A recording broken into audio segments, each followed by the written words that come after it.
Hey everyone, welcome back to Untethered Truth. I'm your host, Vince. Well, we finally made it to the 6th edition, which is the original plan I had when I started this out. I may do more of these videos, but for right now, I may want to switch things up and either get into other issues or go more into the Bible verses regarding the realities of our Earth. So please stay tuned. So I hope you guys are having a great time, because I know I have. I want to start off by discussing something that a lot of people don't want to acknowledge, and especially the globe trolls that follow and stalk me on this channel. So that is the issue of heliocentric cosmology being a theory and not really backed up by scientific experiments. Let's kick this off with a very well-known theoretical physicist and NASA spokesperson by the name of Michio Kaku. You globe trolls are going to love it, so let's just roll a clip. There is a crisis in cosmology. Usually in science, if we're off by a factor of 2 or a factor of 10, we call that horrible. We say something's wrong with the theory. We're off by a factor of 10. However, in cosmology, we're off by a factor of 10 to the 120. That is 1 with 120 zeros after it. This is the largest mismatch between theory and experiment in the history of science. So Michio is a theoretical physicist. So just by the title alone, you know you're not getting proven scientific facts, just opinions or theories. Now, of course, if I have a theory, I'm crazy. But if he has theories, you're crazy for not listening to them. I'm not sure how to work that one out, but you guys do your best. He admits to heliocentric cosmology being off by a factor of 10 to the 120th power. That's 10 to the 120 zeros wrong. I'm not a major mathematician or anything, but that sounds really wrong to me, just saying. Otherwise, why would it be a crisis? Why would a guy like this admit freely that cosmology has a crisis? Because I believe that God makes people tell the truth every once in a while so that people who love the truth can learn it. Now, keep in mind, he admits this cosmology has the largest mismatch between theory and experimentation in the history of science. Wow. In the history of science? How could that be? If this is true, then why do people put so much faith in heliocentric cosmology? People often make nonsensical statements where they conflate cosmology with other technological sciences. They'll often say things like, we need to trust heliocentric cosmology because we have all these amazing technological gadgets like cell phones. Well, the gadgets work based on experiments, getting the same results every time. We have no real experiments proving how far away planets, the sun, or stars are. We have math calculations based on assumptions, but we are not reaching conclusions based on real observations. So that's why I'm not going to trust in NASA. Not today.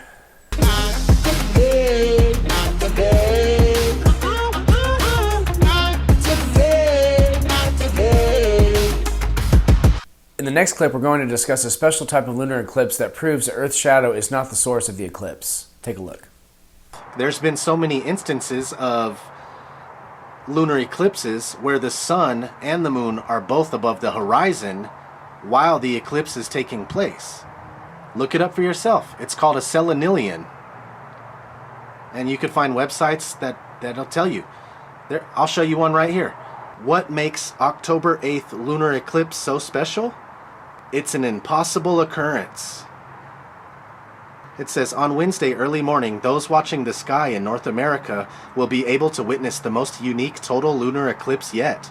Though lunar eclipses happen twice a year, you might be upset to miss this one, as this rare type of eclipse will occur while the sun is still up. Now, how is the Earth causing the shadow on the moon if the sun is still up above the horizon with the moon? In an old book by F.H. Cook called The Terrestrial Plane, it says this: according to the globular theory, a lunar eclipse occurs when the sun, earth, and moon are in a direct line. But it is on record that since about the 15th century, over 50 eclipses have occurred while both sun and moon have been visible above the horizon. The credit goes to ODD TV for this particular clip. So just to recap, we have had at least 50 instances in world history when a lunar eclipse has happened with both sun and moon being visible above the horizon. This phenomenon is called a selenelion eclipse, and even a local ABC News affiliate called this an impossible occurrence. So why is this an impossible occurrence? Well, because in heliocentrism, the sun, earth, and moon have to be in a straight line for the earth to cast a shadow on the moon. So what can we conclude from this? One thing that's reasonable to rule out is that the Earth is casting a shadow on the moon in this eclipse.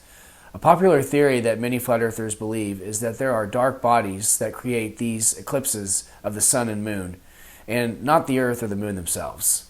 Just something to think about when you're examining the heliocentric model we have all assumed to be true in our modern era. So let's move on to another bit of empirical evidence for flat earth. During World War II, the Nazis used a specialized bombing system to attack Great Britain.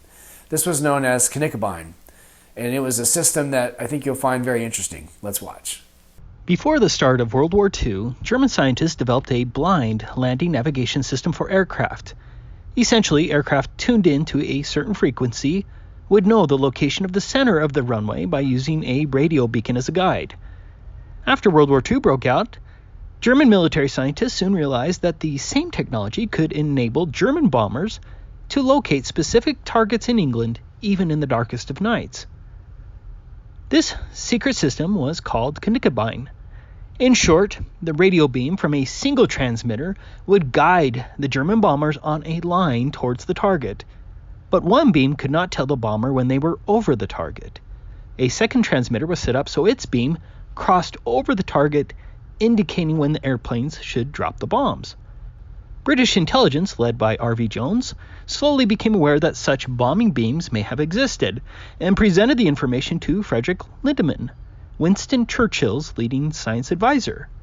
But Lindemann and others said such a targeting system would be impossible, because the supposed curvature of the Earth would block the high-frequency beams, because VHF waves do not even allegedly bend around the curvature of the Earth. Dr. Jones took the message to Professor Lindemann, his old tutor and now scientific advisor to Winston Churchill, and tried to persuade him of the serious threat posed by the Knickerbein beams. But Lindemann was not convinced, pointing out that at the high frequencies necessary for an accurate beam, the curvature of the Earth would prevent its being directed against targets in Britain. Lindemann was conceptually and mathematically right. VHF beams would require a direct line of sight with the German bombers, and England was simply too far away. The first of these Knickerbein transmitters was set up on Stolberg Hill near Denmark. Another transmitter was set up at Kleve in western Germany. Stolberg Hill was located 443 miles away from Derby, England. The hill was only 142 feet high, and the transmitter was 152 feet high for a combined height of 294 feet. Based on the globe math, the Earth's curvature would hide 118,425 feet. The other transmitter was in Kleve. It only has an elevation of 39 feet combined with a 100-foot tower. 139-foot height with a distance of 331 miles means that the curvature of the Earth would hide 66,722 feet. In other words, under the globe, a German bomber would need to be higher than 118,425 feet to be within the line of sight of the Knickerbein system. But the maximum cruising altitude of a German bomber was only 19,200 feet. Without question, it was impossible under the globe for those German bombers to be within line of sight of the Knickerbein towers. But Knickerbein did work, and English lives were lost as Churchill's scientific advisors couldn't believe in the VHF Knickerbein system when the Earth's curvature should have made it impossible. Very high frequency requires a direct line of sight. Wikipedia confirms the same as it reads, as the transmitters were more or less in line of sight to high-altitude bombers. This article here confirms it as well. But as I just showed, Wikipedia lied, as German bombers would have been nearly 100,000 feet below the globe's geometric horizon and certainly not within line of sight of the towers. There you have it. Only under the flat Earth model could the Knickerbein system work, and the globe propagandists have no counter-argument but to lie and claim that the bombers were somehow in line of sight of the Knickerbein towers when that would have been mathematically impossible. German bombing beams proved there is no Earth curvature. So this special Knickerbein system was used to target cities in England when it was too dark to see.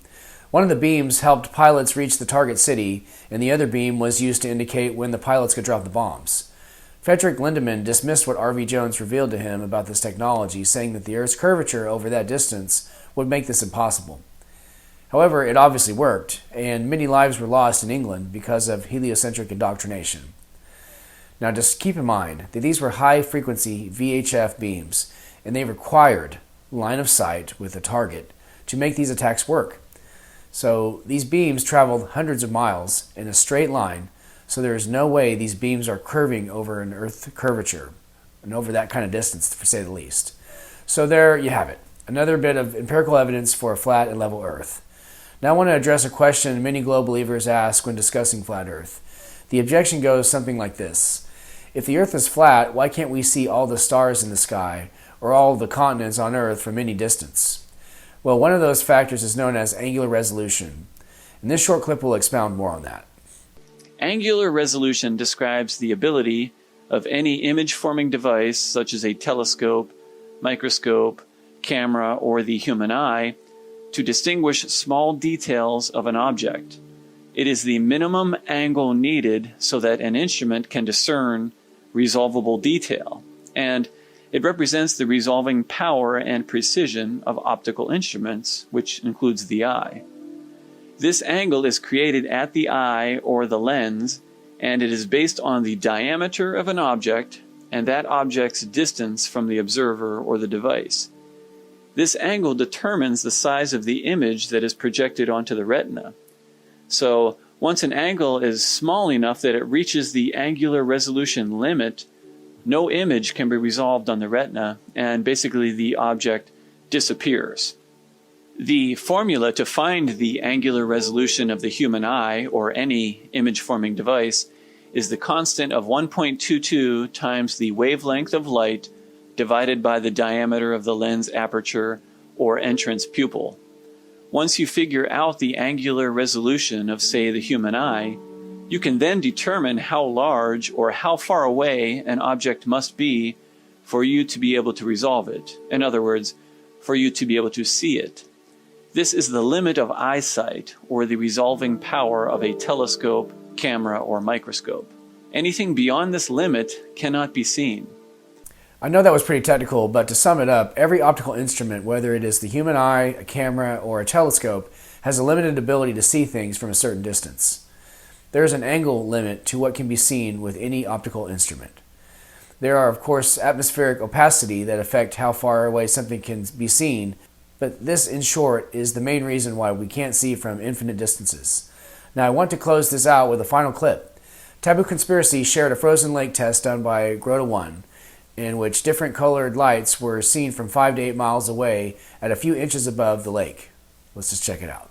This new proof of the flat Earth comes from Grota 1 from a frozen lake in Manitoba, Canada. I strongly encourage everyone to head over to his channel and subscribe to show your support, because he obviously went to a lot of effort for truth here.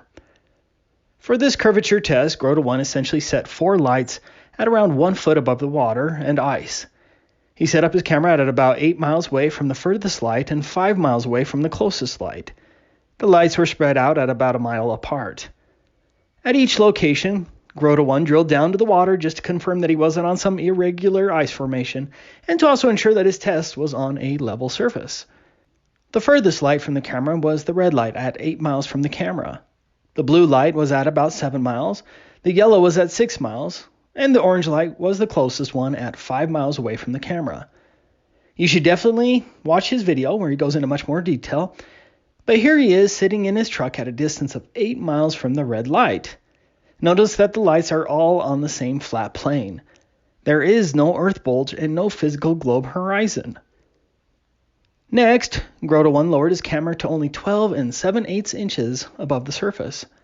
At that small elevation, the globe horizon would have to be closer than 1.27 miles, and the furthest light, the red one, should have been 29 feet below the horizon. That's taking into account the 1 foot height of the light. Notice how the lights are all on the same flat plane. There's absolutely no supposed bulge here. And if there is no curvature on that frozen lake, then there is no Earth curvature anywhere. Look at the red light. That light should be 29 feet below the horizon. It's just amazing that they got away with this lie for so long. Finally, Grota 1 brought his camera down even lower to just 5 7/8 inches off of the ice. At this very low elevation, the red light would have to be a whopping 33 feet below the horizon. That's 34 feet minus the 1 foot height of the laser. Without question, the globe fails again. Furthermore, under the official model, the globe horizon would have to be closer than a mere 0.86 miles. There is no globe physical curve here, blocking your view. As Grota 1 demonstrated on this frozen lake, regardless of the conditions, the Earth is observably, testably, repeatedly, and measurably flat. So just to recap, Rock Lake in Manitoba, Canada is roughly 8 miles long. 4 different lights were drilled into the ice, and each light was about a foot above the frozen lake surface. Each light was placed at about 1 mile distance apart from each other, and all 4 lights were seen from 5 and 8 miles away from a camera as low as 5 7/8 inches from the ground. The farthest light should have been 33 feet below the horizon. Something to note is that all the lights appeared about the same level, and if the Earth were curving downward, they should have been dropping down the horizon farther away than they really were. So there you have it. Well, I hope you guys have taken these pieces of evidence to heart and that you continue to do your own research into the subject. Well, that's all for now. Stay tuned for more content, and as always, stay agile and peace out, my friends. Hey guys, thanks for joining me today. Please don't forget to like, comment, subscribe, and share the video with friends and family. You can follow me on Facebook at Untethered Truth Prevails. You can also find me on Twitter at UntetheredVince. If you'd like to give to me financially, you can go to Patreon, and you can find me there at Untethered Creations. I'm also on Venmo, and you can find me if you go to Vince-Barton-1. Once again, I really appreciate you all for joining me, and I wish you good success in the pursuit of truth. Grace and peace to you all.